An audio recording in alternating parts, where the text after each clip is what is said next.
Talk about bringing in kickers, punters, bringing in a new offensive line coach. Right now, let's shift our attention to the surprise this year, the dark horse. Tell who's going to be the guy that nobody knows right now, but by August 14th or August 15th, everyone's going to have heard of. Well, hopefully BYU fans have short memories.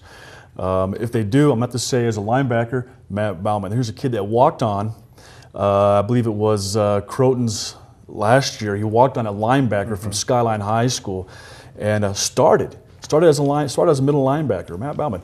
Who remembers him? I don't think not very many people remember him, but he went on his mission, went up to the Harrisburg, Pennsylvania mission, recently returned, and is back with the team. He would be my dark horse on the defensive side of the ball.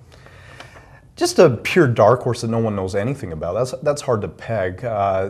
I touched on a guy that I like a lot as a dark horse, Brandon Howard, a guy who's never seen the field that was recruited a couple of years ago. As I stated before, he's going to have a lot of looks this spring playing the field position cornerback, and I think he's got a lot of opportunity to separate himself. Another guy I like a lot is a kid named Ryan Neely. They're looking for a fourth wide receiver to rotate, to pick up the slack that McKay Jacobson and Zach Colley left. And Ryan Neely right now is the fourth receiver, and he got a lot of balls yesterday, and he's always practiced very well. He could be a guy that could see some production this coming fall. And he was the fourth receiver rotating in, so that's a good question.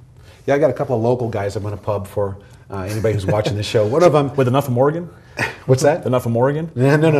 This is a guy, a couple of guys I like. They're both local. One of them is Scott Johnson, a defensive back from Timken. Good one. He's playing a little corner right now with the twos. I think he's more of a safety kind of hybrid type, but he may be a good boundary corner, like Criddle is.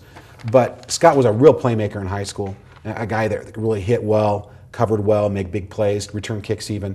I think he's going to get some looks during spring because he's going to get some opportunities. The other guy I like, another local kid out of Payson High, Daniel Trevort, as a receiver and a kick returner. The guy's a terrific athlete. I thought he was playing very well last spring before he got hurt, and now he's recovered from that injury.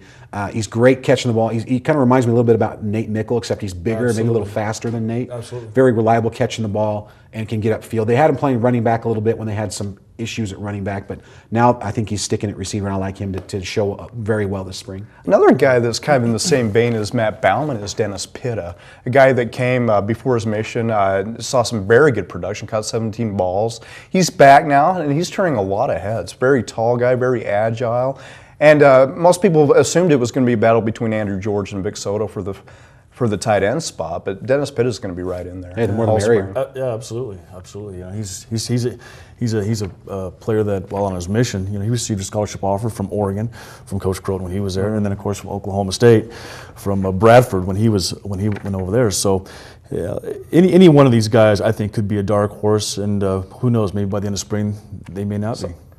Well, there's going to be someone. It seems to happen every year. Somebody emerges during spring, has a great game in the blue and white game. Very good candidates you guys mentioned. We'll just have to wait and see which one pans out. Absolutely.